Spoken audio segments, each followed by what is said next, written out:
I'm Kevin Davis, and this is the Catholic Family Podcast. And well, today we're very happy to be joined by a very frequent visitor to the podcast, that is Introibo. But today he's actually not going to talk about our usual topic, the kind of the dark, dreary, depressing stuff. You know, the going into the occult, which I still find to be extremely interesting and valuable, so that people know what kind of the bad that's out there. But today we're going to talk about something a little more.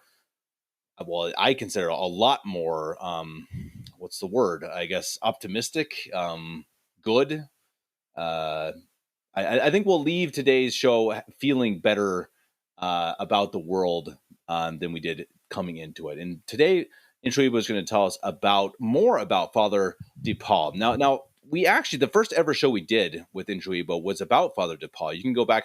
I'll try to link that in this show.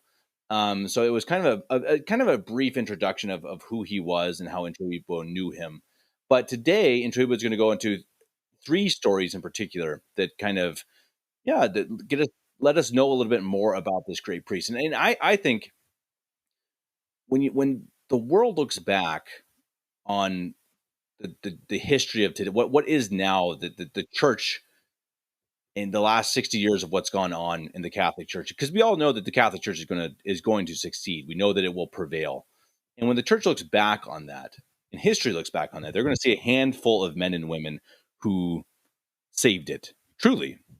As we see, St. Athanasius, and others throughout the ages, in this era of the 1960s until now, there are a handful, truly a handful of men and women who I think will look back and say they are the ones who kept the church alive. And I think that Father DePauw is absolutely going to be one of them. I'm not saying he's a saint. I certainly hope he's in heaven. I think Introibo would absolutely echo that as well. But I think he'll be recognized as one of the heroes of the church. He was one of the first ones to stand up and say that what was going on at Vatican II was absolutely wrong. Absolutely incredible person. And Introibo is here to tell us more about him today. Introibo, thank you as always for coming on, and I'll hand it over to you. What stories are you going to tell us today about the great Father DePauw? Well, thank you, Kevin, for having me. And it's going to be a long time since I've spoken about Father DePauw. As you correctly said, that was our first podcast together. We were doing the theme of the occult, and which is very important. And it was Father DePauw who actually first brought that to my attention, which I'll be talking about today as well.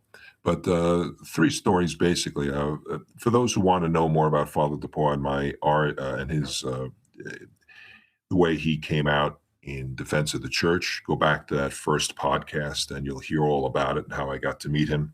I was blessed to know him from the time of my conversion from the Vatican II sect into the true church in 1981 when I was 16 years old. Okay, so I met him on August the 9th. I became a traditionalist August the 9th of 1981. I became a traditionalist on the Feast of All Saints, November 1st of 1981, and I was with him until his holy death on May 6th of the year 2005. It was a long time with him, and I have many correspondences, time spent with him, and a lot of interesting things, to say the least, happened in his life. And I was glad to be a part of some of that and the stories that he told me. It was most intriguing to be with him because unlike when you read a book, you read books about stories about people at the Second Vatican Council. This was a man who was there. He was a living, walking history book. He knew Cardinal Ottaviani. He knew Montini. He knew Roncalli. He knew, you list it, and any of the characters at the Second Vatican Council, he knew these people. And he had personal stories with them. And no book, no secondhand source can ever compete with that.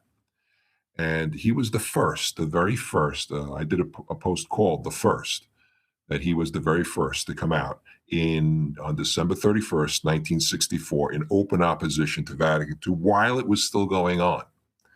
And he operated the Ave Maria Chapel, which father had inherited a lot of money from his father, Desiree DePauw. Desiree DePauw was an educator, which paid a lot of money because, remember, there was no separation of church and state in Belgium. It was a Catholic country. and he was also an attorney and the leader of the Catholic social movement there. Um, so he had quite a bit of money. He made his son. He gave him his blessing, of course, to become a priest. And he said that you are never to take. He says, but he says you have to promise me. And he never explained himself. You have to promise me you'll never take a single dime for mass stipends or for doing the sacraments. He says, and I will take care of you.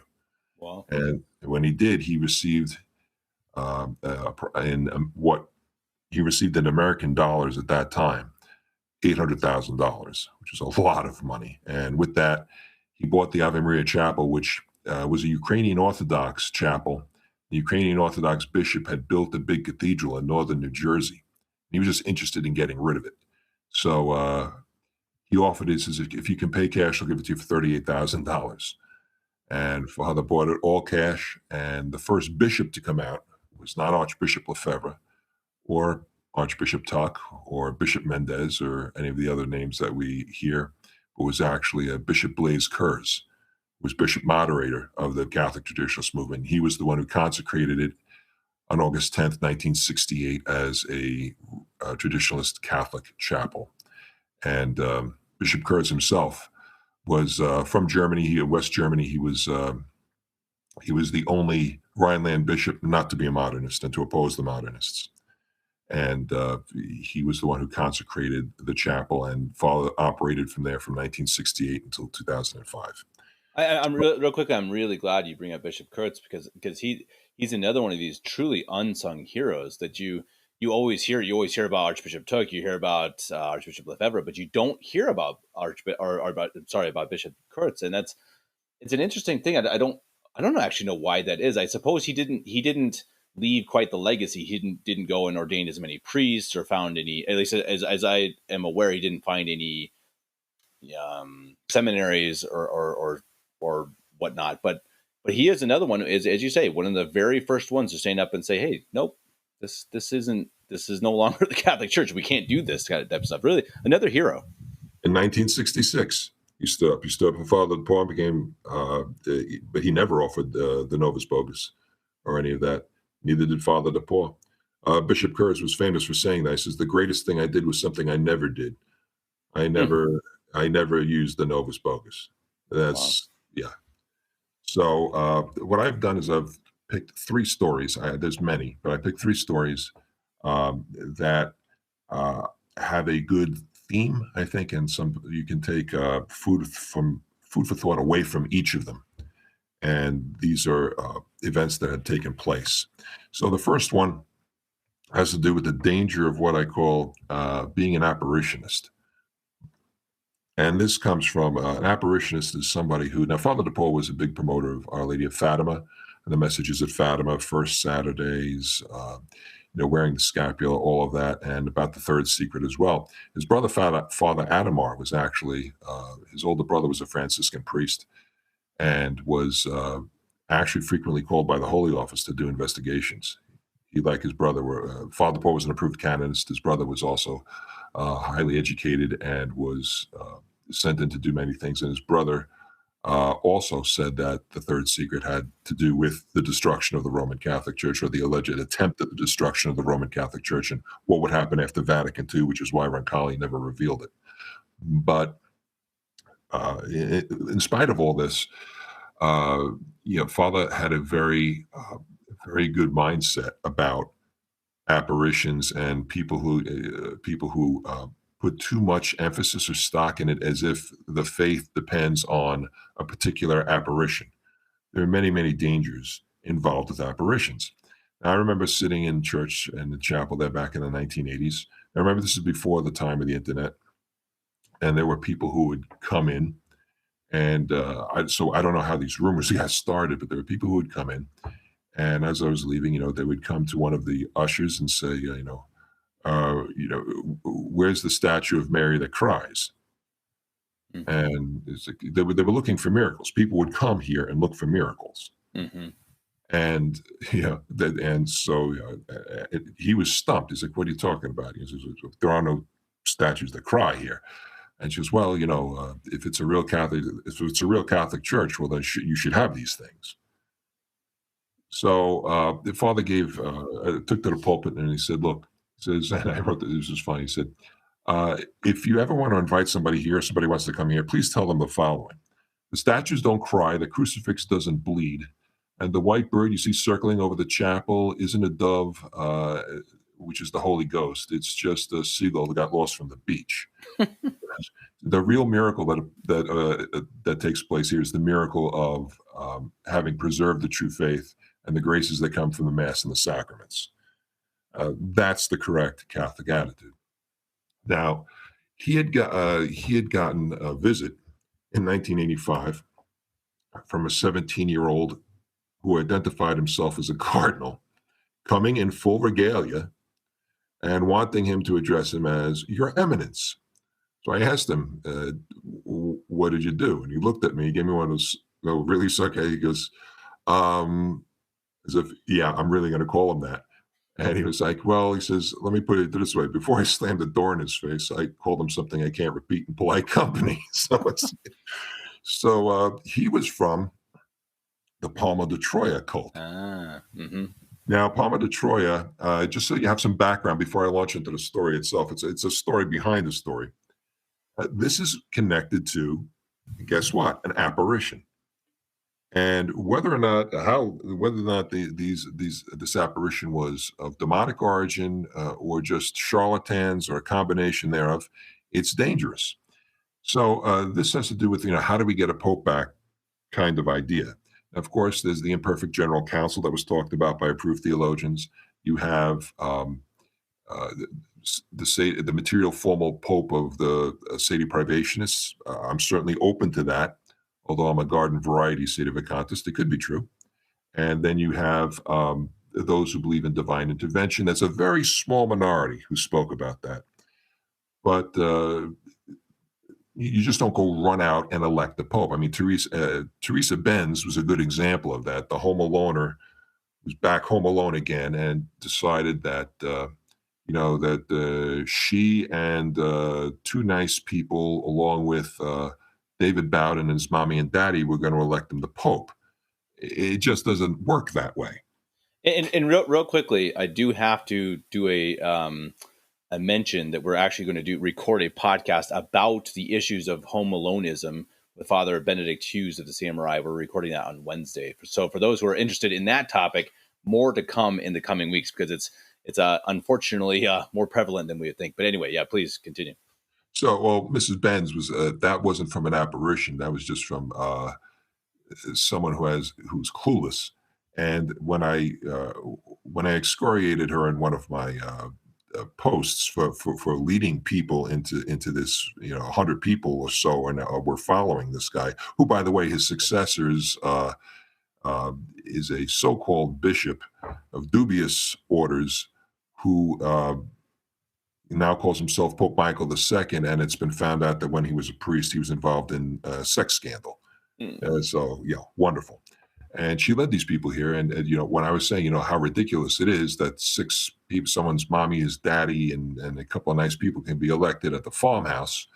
And she corrected me by saying it wasn't a farmhouse, it was a storefront. I'm like, oh, why didn't you say so? Well, in that case. Yeah, well, come on. That's the second coming of Thomas Aquinas. So, but unlike her, the Palmar de Troya cult originated with an apparition. And in March of 1968, a group of people there began claiming supernatural revelations and apparitions of the Blessed Mother. And the apparitions involved 4 preteen girls: Ana Aguilera, Ana Garcia, Rafaela Gordo, and Josefa Guzman. And they said they saw Mary while picking flowers one day, that she appeared to them. And the locals went to the spot of the miracle, and there were lots of strange phenomena claimed to have taken place, which is suggestive of demonic activity. For example, a local woman who seemed to glow from within, whatever that means. A man who ran around on his knees at an incredible speed. Why you would need to do that, I don't know. Alleged Eucharistic hosts materializing on people's tongues out of nowhere while they were talking. And miraculous healings. Well, whether or not they were really sick and healed is another question. So the Blessed Virgin was supposedly giving these messages regarding the Antichrist, the coming of the Antichrist and the problems in the church. And a man named Clemente Dominguez became the official seer, so to speak, of Palma de Troya. He claimed to have received the stigmata of the wounds of Christ. Now, I have, they actually had come to me when I was growing up to my apartment, and they gave me some pictures. Now, I can't tell you how fake this was. It was, it was like literally like somebody has just been handling a hot dog and had the ketchup smeared on his hands. You could see it was squirted ketchup. Oh man. Like, oh no, no, you have to, because this wasn't, digital photography or anything. This was Polaroids. I'm like, the man squirted ketchup. I was a kid and I knew that. So, but these are the types of things. So he had the stigmata and quote unquote, and he attracted quite a following, including some very wealthy people who contributed large sums of money, which goes back to P.T. Barnum. There's a sucker born every minute. And Archbishop Peter Tuck went there and he ordained and consecrated Dominguez and four of his friends as priests and bishops using the traditional rite of the church in January of 76. Now, this is often used by opponents of the Tucks, the Tuck bishops, to say, well, see, he was crazy. Why would he do this? But as Father DePauw told me, get this, it was actually Archbishop Lefebvre who believed the story. I've heard that too. I've heard that he sent them to Archbishop Tuck. Yeah. Yes. And through one of his priests, one of his spokesman priests, so to speak, told them to go to Archbishop Peter Tuck. And that's why he went, because, well, if Archbishop Lefebvre finds it credulous, then I'll go. And they may have given a good line, and that's how it all happened. I do not accept anything that descends from these people, from the Palmar, as being valid. For example, Clemente Dominguez was an illiterate chicken farmer. Okay, there's no way that he could possibly, validly go and consecrate and ordain other people for reasons that should be obvious. When it comes to the Tuck line through Gerard de Laurier or from Carmona, who was also a pre-Vatican II theologian and head of the Acapulco Seminary, those are absolutely valid, but not from these particular people. And so Dominguez didn't understand Latin. He had no formal training. So Mary conveniently told him that Spanish was God's favorite language after Latin, and Spanish could be used in everything. Wow. Okay, great timing for that. And so he translated everything. Now remember, he doesn't know Latin, but he translated everything into Spanish. So right there, that validates everything. And there's no church approval. You can't be certain of anything. And he lost both his eyes in a car crash. And he was told he had a very strange look about him. He did. And he said that he would become, when Paul VI died, he would become Gregory the 17th. And God would publicly restore his sight on television, worldwide television, proving that he was the Pope. We all know that didn't happen as he went to judgment in 2005. And then he said Mary revealed to him what some people have called the crooked ears theory, which is very, you could make a movie about this. So Montini, Paul VI, was a good and holy pope, but had been drugged and locked up in a closet. I'm trying not to laugh as I say this. Shortly after he was elected by Freemasons, who had taken over and decided they were going to just, grab him, inject him full of drugs and throw him in a closet. And they had one of their own replaced by using plastic surgery to look just like him. And that's how Vatican II was promulgated. And they showed me the photos, which allegedly prove this is true, because if you see anything after January 1964, which was the last time that before he got drugged and thrown in a closet, after that, you'll see that the ears are crooked. It was an imperfection they forgot during the plastic surgery, and that proves that this is true. Okay. I also have a bridge to sell you in Brooklyn, but that's another story. So after Montini died, Dominguez was mystically crowned Pope by Christ himself, and he called the First Palmarian Ecumenical Council. Now, things got super weird, if you think they were weird at this point. Every priest in his sect, quote unquote, became a bishop. There would no longer be priests, there'd just be bishops. And since Dominguez had no training and attempted to translate the rites into Spanish, of course, everything is dubious anyway. But he declared that Palma de Troya and not Rome is the seat of the church. But the Pope must always be Bishop of Rome, so there's the heresy right there. And his Palmarian creed that came out of that council declared Mary the irredeemed, for she who was without sin had no need of redemption, which again is pure heresy. Pope Pius IX, in his declaration at Ineffably Days of the Immaculate Conception, said that Mary was redeemed in view of the merits of Jesus Christ in a unique manner prior to his death, which God knew with certainty, of course, would happen. And so, this has gone on now. So there was also revelations, by the way, even with no eyes, to show you how creepy the guy was. It has now been admitted that he had several sexual affairs with the nuns. And nevertheless, he was canonized, so-called, as Pope St. Gregory the 17th, the Very Great. And today they have, according to the figures I was able to ascertain, about 1,500 people worldwide. So this was one of his, at that time, cardinals who wanted to make Father DePauw a cardinal in this ridiculous cult. So Father then launched into a story where he says, I've run into this kind of things before. Now, this event took place in the year 1966, and the Robert Council had just ended, and he was flying around the United States giving talks to large crowds of people, urging them to stay away from the Reformed conciliar establishment, as he called it, and the Novus Bogus so-called Mass. And he was trying to convince people to give his literature to every priest they knew and to hold to the true faith of Mass with priests who rejected the reforms. And he was always trying to see if priests would join him.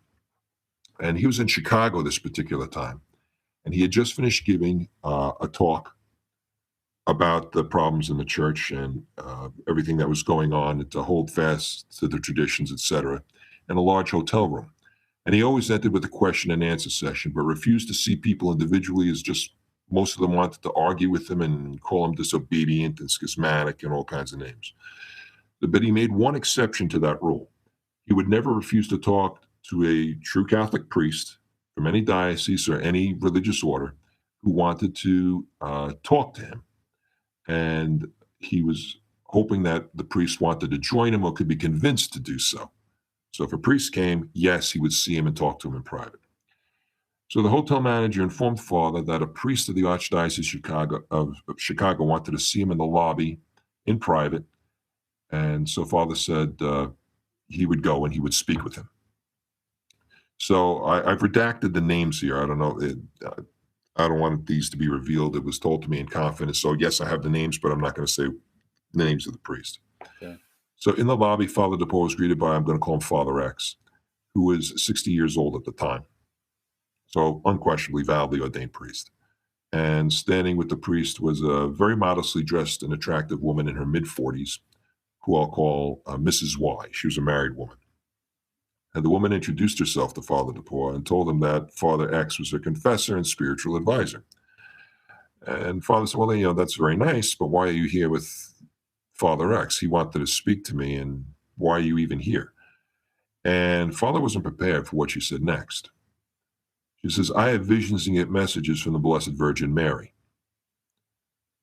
So, stunned as if she didn't look like she was unstable, he looks to Father X. And he's shaking his head up and down. Yes. And he says, yes, she does, Father DePauw. She has visions and apparitions. I'll vouch for that. So he asked, why are you in Chicago telling me this instead of at the Vatican or explaining this to Archbishop Cody, who was the Archbishop of Chicago at the time and would be made so-called cardinal by Montini the year after, in 1967. And Father really wasn't prepared for what they said next. So Father X said, because this message is for you personally from the Blessed Virgin Mary. And we were told to come and give it to you in person. So Father says, all right, what is this alleged message? And Mrs. Y said, Paul VI has been stripped of the papacy and you've been mystically anointed Pope in his place, Your Holiness. What will be your regnal name? So Father Paul immediately said, do not call me Your Holiness. I am not the Pope, and I'm not taking a regnal name. He says, this is nonsense. And Father X says, Our Lady will not take no for an answer. And Father said, I'm not saying no to the Blessed Virgin Mary, only to you two, because I think you need to see a psychiatrist. And he said, certainly God and his mother would inform me if this took place. They're not going to send, first of all, and he says, even going beyond that, he castigated the priest, his father X, for believing something contrary to Catholic theology. As a priest, he should know better than to believe in secretly divinely chosen popes. There's nothing that supports that in Catholic theology, and as an approved canonist, he knew this, Father DePauw, better than an ordinary priest, but still, with his seminary training, no priest ordained back in the 1930s, right, early 1930s, should be buying into this nonsense. So he said, look, he says, I think this meeting is over. It's been nice meeting you, Father. I hope you go back and reread your theology books. I'm going back to work with the Catholic Traditionalist movement. I hope you come to your senses, and I hope you reject the new Concilia faith, which is a false church. And he said, we will not leave you alone until you announce to the world your Pope. What? So he says, you'll be waiting forever because that's not happening. Now, for the next 10 months, get this, for the next 10 months, now he was going all over the United States, into Canada. He even made a couple of trips into Europe, mostly here in North America. But everywhere he went, Father X and Mrs. Y showed up at every talk, sitting in the back row, staring at him, waiting for him to make his so-called announcement. Now he started to get worried, and people started saying to him, people who were near to Father DePauw saying, this is stalking. Who knows what these people are going to do to you? All right, he's a priest, but, doesn't he have, what's he doing flying around the country with you? Shouldn't he be at his, where is he stationed? What is he doing? Where's his parish? So it was starting to worry him because he says it was creepy. It was creepy seeing these people come in every time, and the lady was always dressed the same. Always dressed the same. It's like she never changed her, she was nicely dressed, but it's always like a uniform type thing. And they'd always sit there and stare, and they stared the entire time. They never took their eyes off him. So he was going to go get a restraining order, but he didn't want to get the priest in trouble unnecessarily. He gave a professional courtesy, if you want to call it that, to another priest. So he called the chancellery in Chicago, and he called the chancellery and he said to tell them about Father X's behavior and to order him to stop his stalking and to him and the woman to stay away, or he would take legal action. And it wouldn't look good to have a priest with a restraining order on him. And eerily, the day before Father called, he was told on the phone, because they actually passed him. They passed him to the personal secretary of the Archbishop. And he said the day before, he packs his belongings. Father X packed all his belongings, left the rectory without a trace, leaving only a short note saying he would never be back. And later, it was discovered a few months later, it was told to him through a source that Mrs. Y and her husband sold their house and were never heard from again. No one knows. They left no forwarding address, no information. And he never heard from either of them again. And the Archdiocese of Chicago, because he checked up on it a few years later, just out of his own curiosity, never heard from Father X again after he had been a priest, I'm going to say a good 30 years.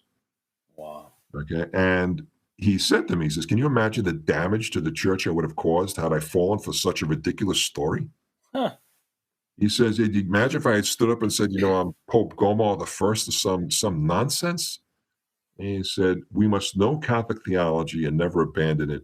That's the means by which God preserves the one true faith, not through apparitions, not through secret messages. No matter how sincere the people may be, that's not how God operates. And it's great. I mean, I love that part of the faith, that it's something that is reasonable, right? You can come to it through reason and through practicality, and someone with such common sense, obviously someone who had studied, actual law, church law, obviously could see that, that pure nonsense. But what's beautiful about it too is that with our faith, that every man and woman and child can also have that same reason and say, yeah, if you've studied just the basic catechism, you just understand the basics of the faith, you can say, wait, no, you can't do that. And that's the incredible thing about Vatican II, right? That, I mean, really, if you just know the faith preached before 1960, you can say, oh, no, well, you can't do that, right? And that's the beauty of it, I suppose, that unfortunately millions of people, well, they didn't see. That's right. And Father told me too. At that point, he showed me that the last prayer. He prayed more than most priests did even before Vatican II. He was very diligent in his prayers. And the last one was one that he made.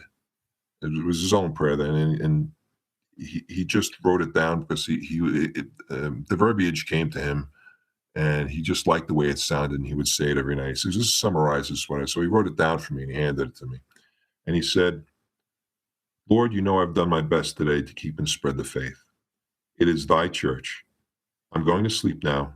I trust in thee, that thou shalt ever take care of her. Amen." That's how he ended his night. That was the first story, the dangers of apparitions and you becoming overly involved and getting away from approved theologians and what the church actually teaches.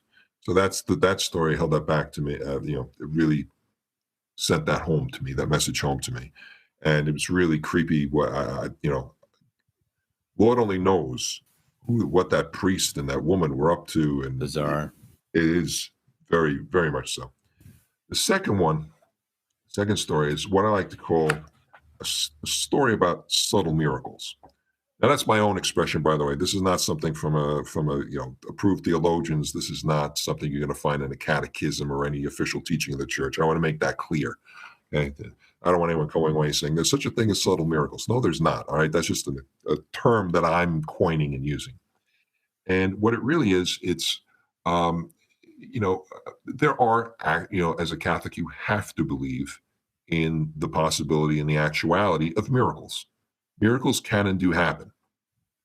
That is of divine and Catholic faith. As a matter of fact, it's in the anti-modernist oath that every priest had to swear to beginning in 1910. It was composed by His Holiness Pope St. Pius X. So we know that miracles can and do happen. Very few of us experience one of these overt miracles, or an actual miracle. A healing at Lourdes, or whatever type of a storm calming suddenly, maybe if you're in danger in the sea or something like that. We have to believe that the miracles in the Bible are literally true. They are not allegories. They're not stories or fables. These literally happened. Water changed into wine. That's a fact. Lazarus literally was dead and came back to life. That's a fact. Those are miracles. You must believe in those. Now, when the church approves of miracles, say Lourdes, or approves of miracles like the miracle of the sun, you should believe in them. You should. But it is not, if you didn't believe in those particular miracles, you wouldn't commit a sin against the faith. And if you're, for example, if I'm just making this up, but if a colleague of mine at work said, Jesus Christ appeared to me in my home and snapped his fingers and the water changed into wine, I don't have to believe that at all. As a matter of fact, the people I work with, I wouldn't. I'd probably think the wine was there first, and that's where he saw Christ afterwards. But that's the teaching on miracles. Those are actual miracles, and very few of us in our lives will be so graced as to actually experience one. But there are those subtle miracles which show how providence works. Now, these are not something that's you're going to go and say, all right, I have to speak to somebody, even if it was, pre-Vatican II. It's not something where you're going to go and speak to somebody in the Curia of Pope Pius XII and say, look, but it's something that brings home the fact that God is in charge and things are going to work out. And a good example of that comes to my mind, there's a great movie by Mel Gibson called Signs, if anyone sees it, and it shows, how everything comes together to show that there is a purpose behind things. So the year was 1989, and there was a 42-year-old man jogging on Long Island on the North Shore, and he was a car went out of control, hit him, and he was in critical injury at a hospital. There's two major hospitals at that time in Nassau County, and he went to one of them. And no one really knew about this at the time, that this had just happened. Father Paul received a call from one of the parishioners who whose aunt had just died, and uh, they wanted him to go and anoint the body. So he'd agreed to do it. He says, "Where is she?" And he says, "I couldn't make it. There's all this crackling noise." And he mentioned one of the hospital. The hospital is further away from the chapel. And why would she be there? Why would she take him there? It didn't make sense. Couldn't hear well. He kept saying, "Are you sure she's there?" "Yes, yes, yes." All right. So he hangs up. And he didn't want to go to this particular hospital, but of course, he was, because father, already in his 70s, they did away in the late 80s with clergy parking. Hmm. And so they made these poor priests and other clergymen walk regardless of age. So he went there and he had to park all the way, in the boondocks, so to speak, and walk quite a bit at his age to the hospital. So he asks if he could anoint the body of the woman. And they looked at him and they, "We're sorry, Father, but there's nobody here by that name." So he says, "What do you mean?" He says, "There's no, I'm seriously, because could you please," he says, "they wouldn't lie to me." He says, "Well, we're not lying to you either. It's not here." So he asked if he could use the phone, and he called the other hospital. And she was at the hospital that's closer to the chapel. So now he says, "I can't believe it." So he says, "I must have been talking out loud." He says, "Why, oh God, do you bring me here?" He says, "I've got heart problems." Well, Nassau County, Long Island is broken into two counties, Nassau and Suffolk. And Nassau County is where Ave Maria Chapel is located. He goes, they must have heard me speaking out loud, because the Nassau County police sergeant happened to be there in the lobby. And he came over. He said, "Father, is everything okay?" So he explained to him. He says, "I had to park all the way there, and I'm just frustrated." He goes, "Oh, Father, I think that's horrible." He says, "Look," he says, "I'm going to take my squad car. I'm going to go out and get my squad car, stand in the front. You get in. So I'm going to give you a police escort back to your car." He says, "No one's going to say no to me." He goes, "Oh, thank you so much." He goes, "And then you go drive and anoint the body." So as he's walking, a woman, approximately 40 years old, comes after him and says, "Excuse me, sir, excuse me, are you a Roman Catholic priest?" He says, "I certainly am." She says, "Oh, thank God I found you." She said, the chaplain turned off his, can't be found, and he turned off he turned off his pager. And he didn't want to be bothered. And my husband's in immediate danger of death. He was hit by a car. He's touch and go. Would you please give him the last rites? Now, in 1989, most of the people were raised still in the true church, and they didn't really understand. They thought they were Catholic. So Father would do those things. So he told the nice police sergeant, "Go ahead without me, and I have to deal with this." So he went, and he gave it, and he said the minute he finished giving the final apostolic benediction blessing and going into the final prayers, he had finished praying over him, made the sign of the cross, and he went code blue instantly. Wow. So they came running in, and they worked on him for a long time, over a half hour, and he was pronounced dead. So then he went and anointed the body at the other hospital, came back, he was exhausted, calls them up, and he says, "Why did you tell me the wrong hospital?" And they said, "We didn't. We kept telling you that she was there, but you kept saying, 'Why are you sure that she's there?' And we kept telling you, 'Father, no, no,' but we thought you had problems with your hearing or something." He says, "You Wow. didn't tell me to go there." He says, "No." "Okay." He says, "That was the first thing." And then a month later, he gets a letter in the mail, made to him, care of the Catholic Traditionalist Movement, Ave Maria Chapel, and it's from the wife of the deceased jogger. And in it, she had a very generous donation to the CTM, and thanked him for what he had done. And the letter was quite moving, and said that, my husband was never the best Catholic, but he was a good husband, and he was basically a good guy, and when he made his first Holy Communion, his aunt gave him this prayer card. And she told him that if he said the prayer every day, that everything would work out all right for him in the end, if he really believed and tried his hardest to be good. So she says, now that he's gone, he probably want you to have it because I don't know what else, it was for what you did for him. So with the check, that was included. And she said, no matter where we were, no matter what we were doing, even when we were on vacation, he kept it in his wallet. And it was never off his person. It was always somewhere on him. And the last thing he would do before he went to sleep to get down, and he was doing this since the age of 7 when he made his first Holy Communion, was make the sign of the cross, pray this short prayer, make the sign of the cross, and then go to sleep. And he wouldn't go to sleep if he hadn't said the prayer. And the prayer which I wrote down is this.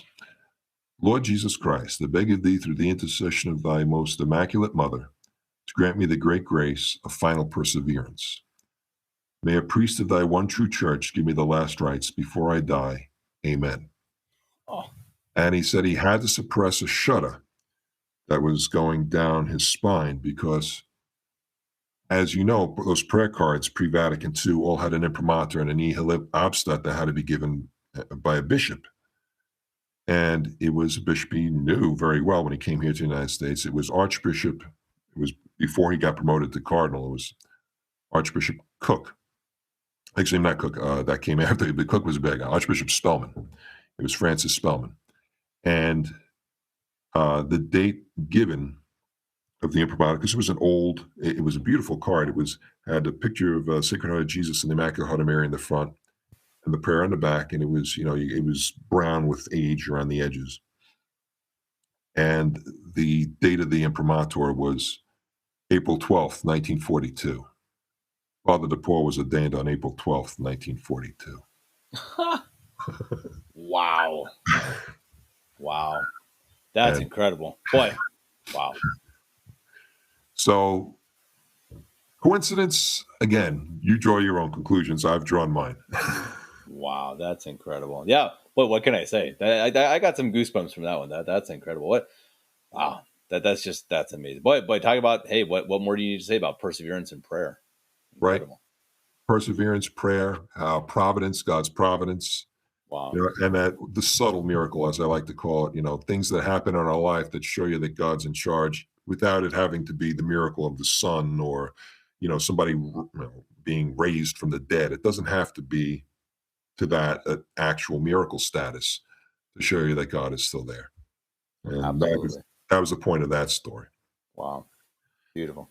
And the last one I'm going to share today was about a Sunday I would never forget. Is when I arrived at approximately 8:30 for the 9 a.m. Holy Sacrifice of the Mass at the Ave Maria Chapel with my parents.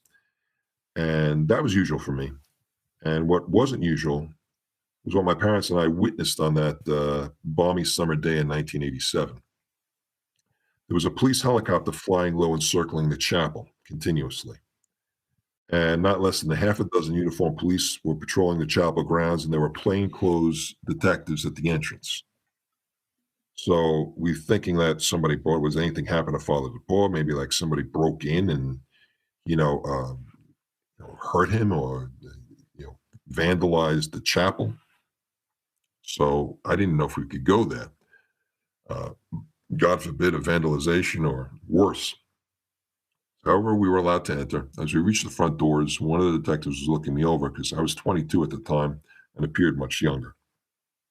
And he asked my parents, "Is this young man your son?" And they said, "Yes, he is." And they said, "All right, 3 of you can go in." After having, been checked for weapons. Everyone inside was looking rather pensive, and Father was not hearing confessions that Sunday as he did 30 minutes before the first Mass every week. So I knelt down and recited my prayers before Mass and communion, and when the bell rang and Father DePauw entered the sanctuary, he looked distraught. And the low Mass began, and after reading of the Gospel, Father came to give the announcements and sermon at the pulpit.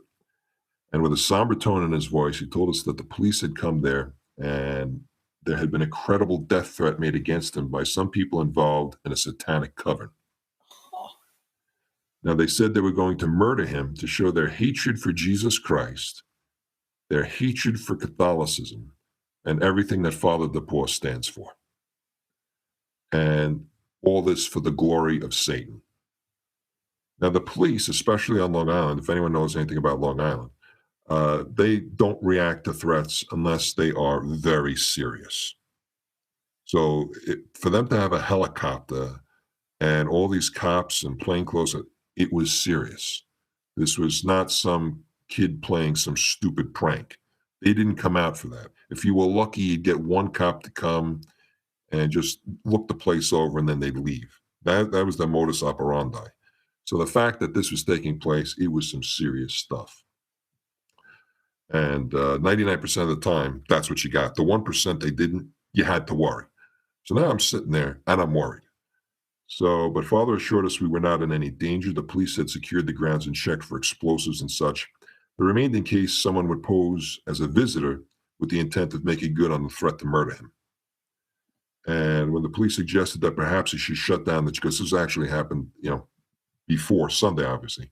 And they suggested he should shut down the chapel for a few weeks and get out of town and take up residence with another traditional priest, friend of his, because he had a very good friend in Chicago.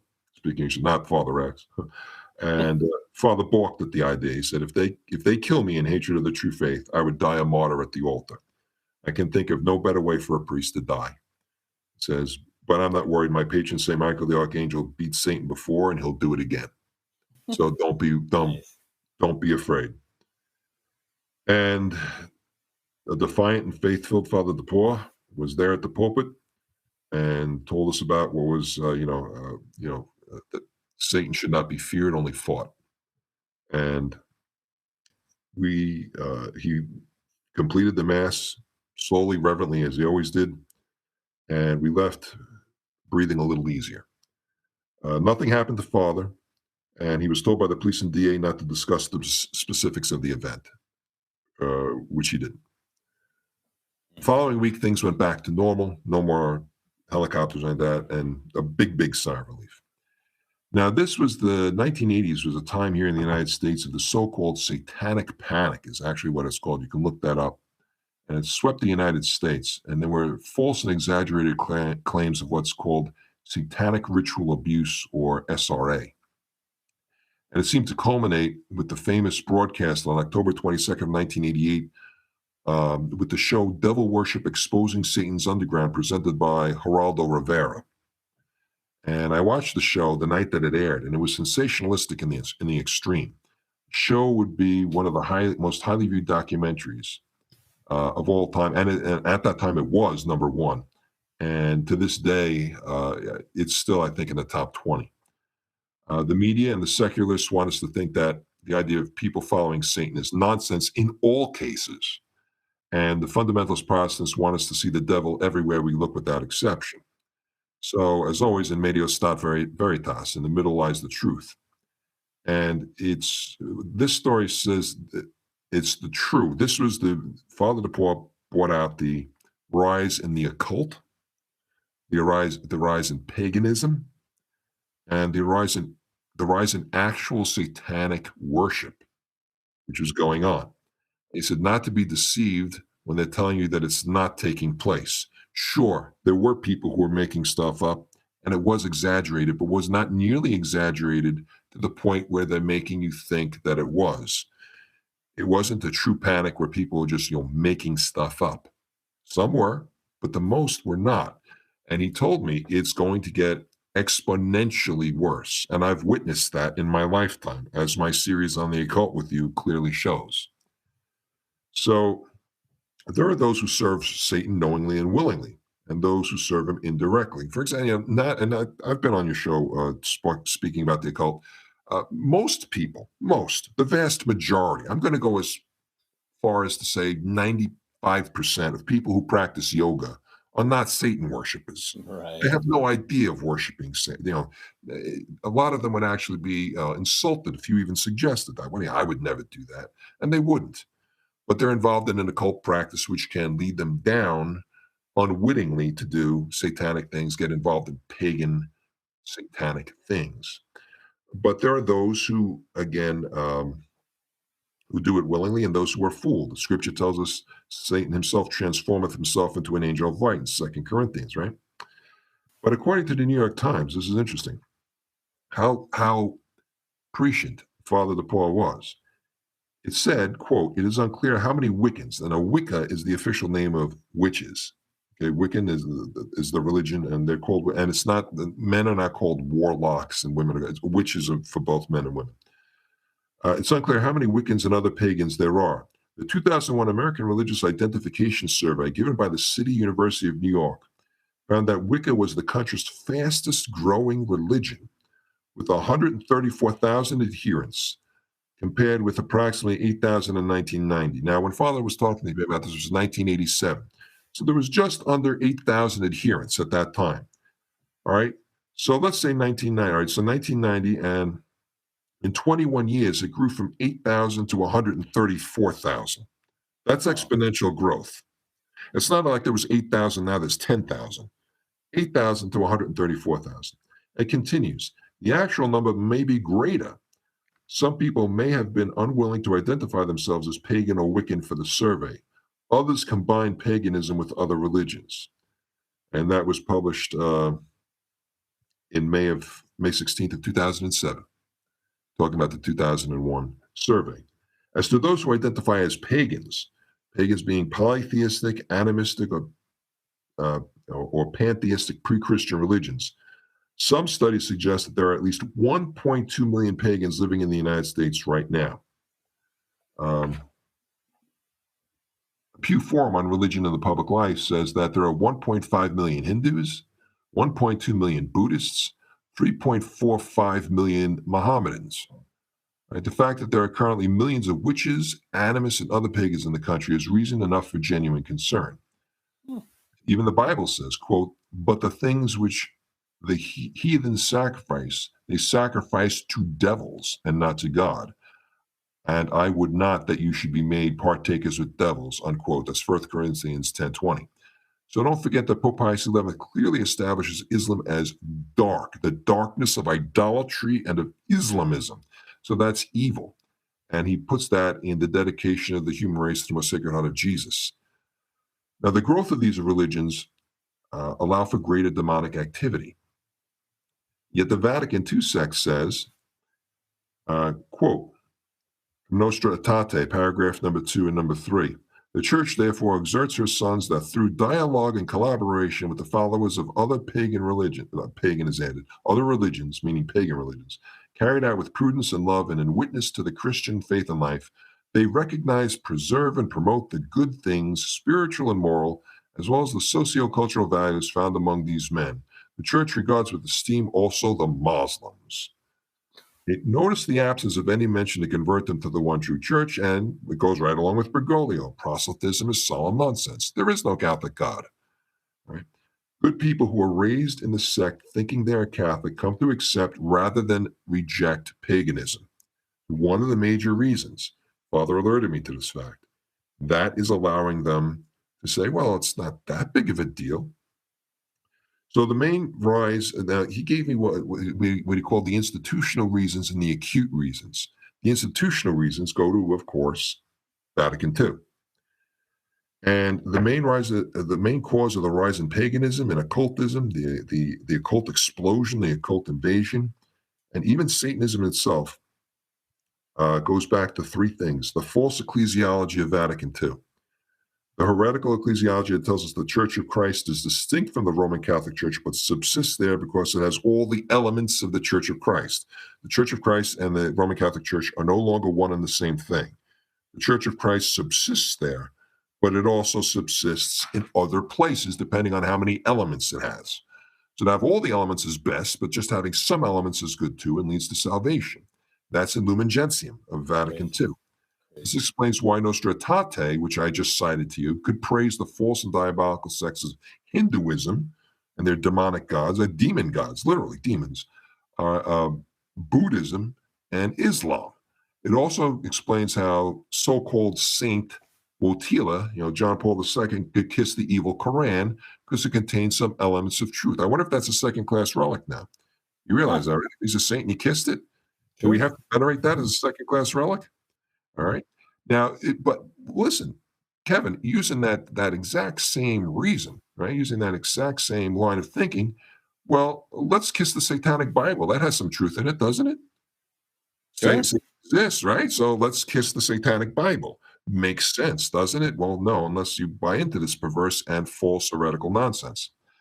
So you'll frequently hear Vatican II sect clergy talking about baptism bringing someone into full communion within the sect. Well, if there's full communion, it implies there's partial communion, but it's blatantly heretical. You can't be partially Catholic any more than you can be partially dead.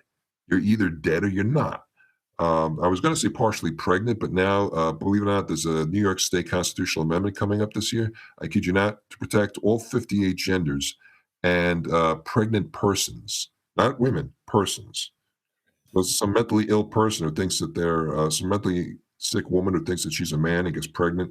You have a pregnant man.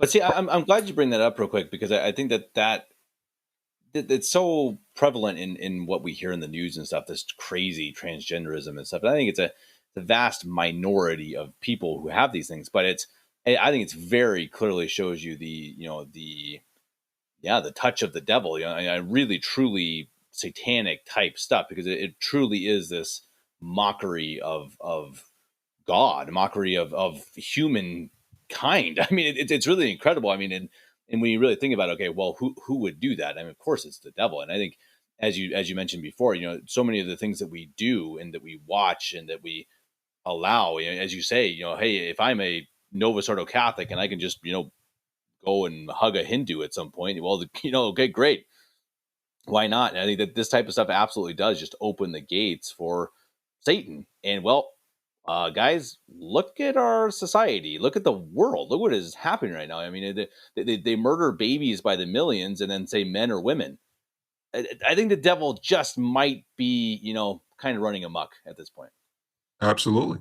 And that was the point. Now, again, I bring up the point of Father's death threat because that's when he started talking to me about all this. And remember the year again, 1987. Hmm. 1987, this was. We were, just about 25 years into the Great Apostasy. Right. Not even 23 years. 23 years, not even a quarter century into the Great Apostasy was happening at this time. And it was beginning to really take off. Things like this, 20 years prior wouldn't have been heard of. And the other reason, so you have the false ecclesiology, you have the religious liberty, Dignitatis Humanae, which says that, quote, the Vatican Synod declares that the human person has a right to religious freedom. This freedom means that all men are to be immune from coercion on the part of individuals or societal groups, or of any other human power, in such wise that in matters religious, no one is forced to act in a manner contrary to his own beliefs, nor is anyone to be restrained from acting in accordance with his own belief, whether privately or publicly, whether alone in association with others within due limits. This, of course, coming from John Courtney Murray, who was censured under Pope Pius XII and rehabilitated by Roncalli, who wrote this document. So Vatican II says that no one should be forced to believe, which a church has always taught. You can't force belief on somebody, but also claims no one can be restrained from practicing the religion of their choice, and that will include paganism and the occult, and yes, Satanism itself. Well, So and it's just sending people to hell, and that's the incredible thing that we understand. That, I mean, we know that only through Christ can one be saved. That's absolutely defined and sure. We know that only Christ and God, will, of course, will judge the individual, but we know that only through Christ can you be saved. So if you're saying otherwise, it's fine. The church, as these people call it, quote unquote, the Novus Ordo Church, is sending people to hell. I just through these documents, it is literally just saying, we don't care. We don't go ahead. Yeah, you go to damnation. It's unbelievable. It's so evil. Again, it can only be written by the devil himself. exactly, documents from hell. And the third reason that this had happened was, of course, the false mass and sacraments of the Vatican II sect. Because when the true church was driven underground, so to speak, and the modernists took over the formerly Catholic buildings, they evicted Christ.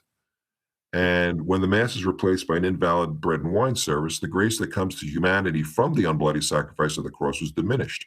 Yeah. And as Christ decreases, Satan increases. There is no vacuum. Satan increases. So why else did missionaries have to perform so many exorcisms in the foreign lands filled with pagans? You hear about that you read about it all the time. They're always performing exorcisms. But as the Mass increased and there were more conversions, the demonic activity decreased. That was well, the inverse is also true. So those are the institutional reasons from the Great Apostasy. And in the 1980s, at the time that was going up, just prior, 1984, 3 years prior to that, there was something that shocked the world on Long Island here. The case of anyone wants to look it up, Ricky Kasso, Kasso, born Richard Allen Kasso Jr. in 1967, was called the Acid King for his use of LSD. He became involved with reading the Satanic Bible, as listening to satanic rock groups like AC/DC and such. Kasso murdered his 17-year-old friend Gary Lores in the town of Northport, Long Island, not too far from the Ave Maria Chapel, on June 19th, 1984, in a ritualistic satanic slaying. It was ritualistic. And Kasso attacked his friend in the woods with two accomplices, stabbing him multiple times and demanding that he say, "I love Satan." But instead, the victim replied, "No, I love my mother," and he bled out. And Kasso hid the body under branches and leaves, and he bragged to his friends about the killing, even going so far as taking some to see the decaying corpse, and saying that Satan was so pleased with him for the murder, he manifested himself to Kasso in the form of a black crow sitting on his windowsill. So he claimed. The body of the missing Lores was discovered by police on July 4th, and Kasso was arrested July 6th. He committed suicide in the jail by hanging himself on July 7th. And there's a book on that called Say You Love Satan, published in 1987, the year that this happened, with the Father DePauw. And Kasso was an early example of the self-styled Satanists. These are individuals that seek out Satan on their own for power, and they're not affiliated with any formal church or coven. This is in distinction to the Church of Satan founded by Anton LaVey in 1966, or other formal Satanists like the sect called the Temple of Set. Now, one of the biggest lies perpetrated by LaVey was claiming that Satan only represents the forces of nature and wasn't a real entity. Now, in a book published posthumously in 1999, LaVey died in 1997. He admitted in an interview, listen to this, quote, "If they're at all intelligent," and he's talking about other Satanists, "they'll realize there's only so much I can say publicly. I will not advance things in print which make my position untenable. How long would the Church of Satan have lasted if I hadn't appeased and outraged in just the right combination? It required a certain amount of discretion and diplomacy to balance the outrage," unquote. So, yeah, there are some who believe that it's nature, but not all of them, not most of them, I would go as far as to say. And the case of Ricky Kasso, which I just described, and it happened 3 years prior, was shocking at the time. That someone so young would become involved with devil worship, but we're now witnessing younger and younger children doing the same. May 31st, 2014, 12-year-olds Morgan Geyser and Anissa Wire admitted they lured their friend Peyton Leutner into the woods near the suburb in Milwaukee Park. Geyser stabbed Leutner 19 times while the other girl urged her on. Leutner was left for dead, but she crawled out of the woods and got help from a passing bicyclist. And they were carrying out the attack to curry favor with the Slender Man, a fictional online horror character, typified by spidery limbs and a blank white face, the occult. And that led them to, guess what? That led them into looking at satanic rituals in horror movies. Satanic rituals coming in this too. Another one in USA Today. Two girls. This is from 2018. Two girls, ages 11 and 12, whose names were withheld, were found in a bathroom stall at their school, allegedly with multiple knives, a pizza cutter, and a knife sharpener in their possession, planning to commit suicide after stabbing other students and killing them. The plan was to kill at least one student. They were hoping to kill anywhere from 15 to 25 students. Killing all of these students was in the hopes it would make them worse sinners, ensuring they could go, after they committed suicide, to the worst place in hell so they could be with Satan. That's a direct quote from USA Today. Okay. They hatched the plot after after watching scary movies, and guess what else they were reading? Satanic Bible. All right. Rolling Stone magazine quotes the satanic sect as saying in response to this, I'm sure it will be established that these girls had no active role in any established form of religious Satanism, the major sects of which today are non-theistic, humanistic, and anti-superstitious, said Lucian Greaves, spokesperson and co-founder of the Satanic Temple.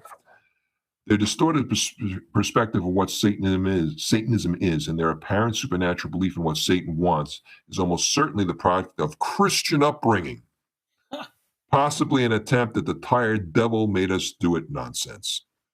All right, and that again was from Rolling Stone magazine. Am I the only one to see the media hype doesn't add up in this? Why would middle schoolers seek out violent thrills, especially a type of Satanism, uh, which was not at all according to its teachings? If they're teaching humanistic types of things, where did they get this idea of bloody sacrifice and all this other things? Madness isn't contagious. Two people can't dream the same dream. I mentioned this once before on a podcast. I even discussed it with a psychiatrist in Manhattan. He said, "You're right." He said, "I don't know how to explain it," because he was not a believer. He said, "I don't know how to explain it, but two people that, they're trying to say these people are psychotic. How many people together can have psychotic episodes like this? This is not psychotic. This is something that is the rise in the occult, the rise in Satanism, and the rise in uh, paganism, all uh, from Vatican II and from things that are now endemic in our society because of Vatican II. And I'll just go some of the things we had discussed just briefly. The Harry Potter franchise portrays witchcraft in a positive light, promotes moral relativism. Something is only right or wrong depending on what it does and for what reason. The end justifies the means. You're being taught that. Star Wars franchise promotes Eastern pagan pantheism and the impersonal force. May the force be with you instead of may the Lord be with you. Rock, pop, and rap music is rotten to the core. I had the once per month series Singing for Satan about the evils of that. The Twilight franchise promotes evil is good and actually implies statutory rape when you have a 107-year-old with a 16-year-old. Video games desensitizing children to violence, using all kinds of demonic types of icons and characters. So-called mediums, psychics, and ghost whisperers pervade entertainment on TV and are even invited into homes by adults to speak to deceased relatives. Pagan practices like yoga and Reiki promoted not only in public schools, but in the Vatican II sect schools and churches. Horror movies seeped in the occult, showing you literally what you can do. They don't make up those rituals, by the way. They're actual rituals taken from satanic ritual books and the Satanic Bible. Satanic Bible and Wiccan books are readily available to children in public libraries and schools. They are not put as off limits. And the Vatican II sect tells its members that all religions are more or less good, no need to combat Satan or to convert others. The result? Well, you're seeing it in what's going on today. And Father DePauw was one of the first recipients of that satanic hatred with the death threat against him in 1987, which he stood strong and never came to pass. But that's when I learned about and became fascinated with the occult explosion and began, though that planted the seeds for me right there and how it needs to be exposed and fought. And those are my three stories by Father DePauw. Well, I'm really curious what Father DePauw would say about the rise of the internet. You said he died in 2005, so I suppose he was around when the internet was here, obviously, but it would have been still fairly new, because I think that's something that I think obviously is a huge part of this as well. Is that, I mean, as you say, children have all this material at their hands, but look at the internet, for goodness sake. I think that's if there's anything that these kids are, just have the devil at their fingertips, literally. I mean, just so many different things. I mean, and I think it's a really interesting thing that I listen to politics in the U.S. fairly often, and you hear all these libertarians who, they pretend to have traditional conservative values. We should allow everything on the internet. Everything should be allowed, and obviously it's absolute insanity. I mean, if you think about it, just the allowance of pornography, for example. I mean, and how totally destructive that is to a child's brain, and how and not just brain. Geez, there's of course their soul, their body. I mean, everything. And the fact that we allow that as a society, it's like, well, I mean, again, what do we expect? Are we surprised that the devil is running amok because we let these things happen? And I think we got to be careful with that when we see in our own lives, whatever we can impact with that. I mean, if it's in politics or our own lives, I mean, for goodness sake, first of all, don't let your kids have cell phones. That's easy. That is, I'm sure you agree with me. That's you just can't. I agree. Oh, it's insanity in my mind, and I know it's hard to hear, but the evils are just too close. I mean, or at least supervised, just absolute to a crazy level. But I mean, I think again, we just have to understand that boy, as you say, Father DePauw was handling this back in 1987. That was before the internet, for goodness sake. I mean, look what we have to deal with now. So and I think I'm so impacted by the story of the man who hopefully, God willing, had his soul saved through intervention, through a subtle miracle, as you say, because he persevered and he kept praying that prayer, even if he wasn't the best Catholic, the best man, I'm sure made plenty of mistakes, kept praying the prayer. And I think that's the message. Keep praying.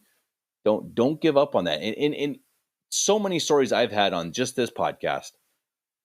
Pray the rosary. Boy, if you want a miracle in your life when you're going to need it the most, if it probably at your last minutes, go to Our Lady, and she'll be the one who's there for you at the end. And that's definitely what we want. And no, I'm as always, Introibo, I love having you on. I love the perspective and the stories of a great priest. I greatly appreciate it. I'm really glad. I'm just kind of hoping, like, okay, when can we have 3 more stories of Father DePauw? No, it's just absolutely beautiful. And again, if anyone's interested in hearing more about Father DePauw, I will link that first podcast we did. Boy, maybe 2 years ago. I don't know. It's been a while. I'll try to link that. And you can get more of the background kind of who he was. A fascinating character. But no, again, thank you so much for the stories. I appreciate it. Everyone out there, persevere, pray, kneel down tonight before you go to bed, say your prayers, and that's how we beat the devil. I tell you, I don't know. Is there another way, Introibo? Is there another way to beat the devil? No, prayer, the sacraments, and perseverance, and the Amen. rosary. And the rosary. Yep. And the rosary. Yep. Rosary will save us at the end. That is absolutely certain. Awesome. Enjoyable. Thank you so much for coming on, sharing these stories. If anyone liked this, please let us know. Comment on it. I'd actually be interested to hear, listeners out there, what are your subtle miracles?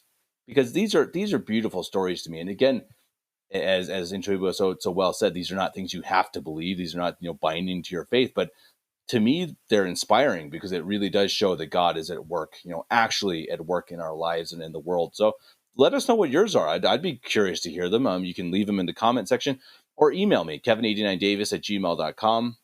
Who knows? Maybe I'll be able to share it one way or another if it's good enough and interesting enough. But otherwise, go over to introibo.adulteraday2.blogspot.com. There's material every Monday. Fantastic stuff. I can't recommend it enough. We've talked about several of these things before. I mean, you're talking about the crazy Spanish cult, and now I can't even think Palmar, about Troya. it. Thank you, Palmar, Troya. It reminded me of your article about Garabandal, which is again just absolutely fantastic, and it just shows you exactly kind of that same idea of, oh boy, be careful when it comes to private revelation. So again, Introibo adulteraday2.blogspot. I'm struggling through this. .blogspot.com. And we hope to have you back on. I'm sure we'll continue our series on the occult. No one does it better than you do. And necessary stuff, because the world is a dark place, but, well, knowledge will help us a little bit to understand how to make it lighter. Enjoyable. Until next time, God bless you. Thank you.